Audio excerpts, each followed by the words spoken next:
Welcome to my next episode of pandas data frame. इस episode में हम multi indexing के ऊपर बात करेंगे कि किस तरह से पांडास डाटा फ्रेम के अंदर हम मल्टी इंडेक्स डाटा फ्रेम को क्रिएट करते हैं और फिर उसके ऊपर अपनी इंडेक्सिंग का जो है फंक्शन परफॉर्म करते हैं। सबसे पहले हमने अपने एनवायरनमेंट में पांडास और नमपाई को जो इम्पोर्ट कर लिया है और फिर यहाँ पर हम अपना जो multi index data frame create करने लगे हैं। उसके लिए हमने दो लिस्ट्स बनाई है, एक आउटसाइड के नाम से, एक इनसाइड के नाम से। आउटसाइड की लिस्ट के अंदर हमने सिंपल जो है कंपनी 1 और कंपनी 2 को 3 टाइम्स जो है वो रखा है और इनसाइड के अंदर जो 1 2 3 को पुट किया है। तो दोनों लिस्ट को हमने जिप के जो फंक्शन के साथ कनेक्ट किया, अटैच कर दिया और फिर पांडास के डाटा फ्रेम के अंदर जो हमने मल्टी इंडेक्स के थ्रू जो है इसको कॉल किया और यहाँ पर हमने इसको डिस्प्ले कर दिया सिंपली। जो हायर अंडरस्कोर इंडेक्स हमने जो है बनाया उसको हमने यहाँ पर डिस्प्ले कर दिया। तो आप देखें कि एक लिस्ट जो है वो आउटपुट के अंदर आई है और उस लिस्ट के अंदर जो है टुपल्स आए हैं सारे के साथ, यानी जो कंपनी 1 है ये 1 के साथ, फिर कंपनी 1 ये 2 के साथ और फिर कंपनी 1 3 के साथ। तो इस तरह से जो है ये टुपल्स हमारे पास रिटर्न हुए हैं। अब हम इस हायर अंडरस्कोर इंडेक्स को जो है इसके थ्रू जो है इसकी इंडेक्सिंग के थ्रू हम मल्टी इंडेक्स अपना डाटा फ्रेम क्रिएट करेंगे। उसके लिए यहाँ पर जो है एक कोड जो है यहाँ पहले से मेंशन कर दिया गया है। पांडास के डाटा फ्रेम को कॉल किया गया है, नमपाई है और नमपाई के रैंडम डॉट रन इन के थ्रू जो है रैंडमली हम अपने एक डाटा फ्रेम क्रिएट करेंगे। उसके अंदर 6 रोज है और 2 कॉलम्स हैं और इंडेक्स के ऊपर हमने जो है वो हायर अंडरस्कोर इंडेक्स को हमने पुट किया है। सबसे पहले ये देखिए, इसको हम ऐसे करते हैं, अभी यहाँ से इसको कट कर देते हैं तो इजी हो जाएगा। तो हम यहाँ पर इसको डिस्प्ले कराते हैं।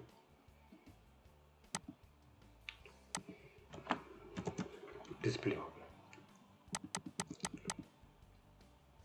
तो ये एक मल्टी इंडेक्स डाटा फ्रेम बन गई। इसमें दो कॉलम है और इसी तरह से जो है इसकी फर्स्ट जो है ग्रुप के अंदर जो है वो 3 जो है रोज है और तीसरा सेकंड। ये फॉर एग्जाम्पल अब यूँ कंसिडर कर लें कि हमारे पास एक कंपनी 1 है, कंपनी 2, उसकी ये प्रोडक्ट आईडीज लिखी हुई है और ये उसकी 2 लोकेशन है और ये यहाँ पर उसकी इस लोकेशन के ऊपर एक जो प्रोडक्ट है वो कितनी सेल हो रही है। यहाँ पर हम अपने इन दो जो कॉलम हैं इनके नेम ऐड करते हैं। सिंपल यहाँ पर कोमा ऊपर करेंगे और हम यहाँ पे कॉलम्स के थ्रू उसकी जो है एक लिस्ट में अपने कॉलम्स के नेम को ऐड कर देंगे। क्योंकि हमारे पास 2 ही कॉलम्स हैं तो यहाँ पर सिर्फ 2 ही जो है वो वेरिएबल 2 स्ट्रिंग्स देंगे। तो अब दोबारा से इसको रन करते हैं और डाटा फ्रेम को दोबारा से डिस्प्ले कराते हैं। तो ये देखें, तो दोनों कॉलम्स की जो उसने नेम ले ली है। फर्दर हम क्या करते हैं कि हम ये कंपनी इसको भी कॉलम का नेम देते हैं और ये जो हम इसे प्रोडक्ट आईडी कंसिडर कर रहे हैं 1 2 3 इसको भी हम एक कॉलम के नेम के अंदर लेकर आते हैं। तो उसके लिए हम क्या करेंगे, df.index.names इस डाटा फ्रेम के इस फंक्शन के थ्रू जो है लिस्ट में हम कॉलम के नेम पुट करेंगे और यहाँ से हमने इसको रन किया। अब हम दोबारा अपना डाटा फ्रेम जो है उसको डिस्प्ले कराते हैं। तो ये देखिए, अब डाटा फ्रेम जो है मुकम्मल हो गया। हमारे पास company ID for example company 1 company 2, product ID 1 2 3 location A and B. तो इस तरह से हमने एक मल्टी इंडेक्स ब्यूटीफुल वे के अंदर जो है अपना डाटा फ्रेम क्रिएट किया है। अब हम चाहते हैं कि हम इसके ऊपर जो है इंडेक्सिंग करें। फॉर एग्जाम्पल हम चाहते हैं कि फर्स्ट हमारे पास सिर्फ कंपनी, एक ऐसा डाटा फ्रेम फॉर एग्जाम्पल आपके पास है और आप डाटा को एक्सट्रैक्ट करना है तो हम चाहते हैं कि कंपनी 1 का डाटा सिर्फ हमारे पास आ जाए। तो यहाँ पर जो हम जो है कंपनी 1 पुट करेंगे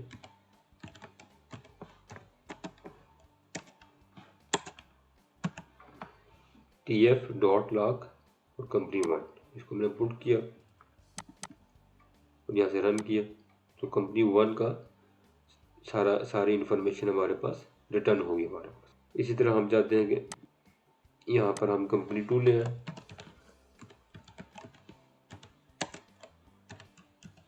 और कंपनी 2 में जो है हमें जो है ये वाली रो रिक्वायर्ड है। फॉर एग्जाम्पल जो प्रोडक्ट आईडी 3 है उसकी कितनी सेल हुई फॉर एग्जाम्पल।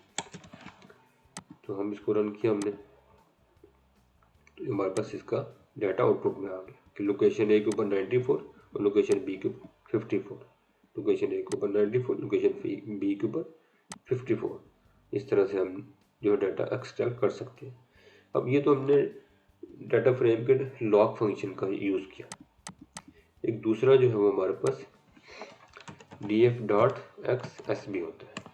इसमें सिंपली जो हम ब्रैकेट यूज़ करेंगे और फिर उस ब्रैकेट के अंदर जो है हम फॉर एग्जाम्पल हम कंपनी 1 लिख दिया।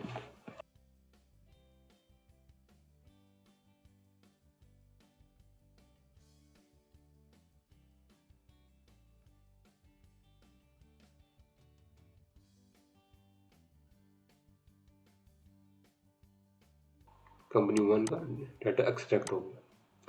हम डाटा फ्रेम को दोबारा यहाँ पर डिस्प्ले कराते हैं ताकि हमें डाटा फ्रेम नज़र आए। ये देखिए पूरा डाटा फ्रेम दोबारा हमारे पास आ गया।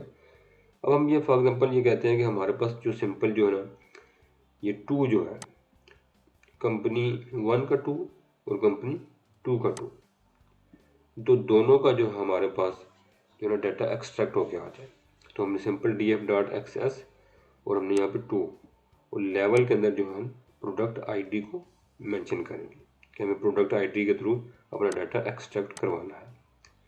तो ये देखिए, तो इस तरह से हम दोनों जो है कंपनी 1 और कंपनी 2 का जो 2 प्रोडक्ट आईडी 2 है उसका डाटा हमने एक्सट्रैक्ट कर लिया। तो इस तरह से हमने देखा कि मल्टी इंडेक्सिंग जो है वो अगर मल्टी इंडेक्स डाटा फ्रेम हो तो उसके ऊपर किस तरह से मल्टी इंडेक्सिंग परफॉर्म की जाती है। उम्मीद आपको वीडियो अच्छी लगी होगी, तो आप चैनल को सब्सक्राइब कर लें। Thank you so much for watching.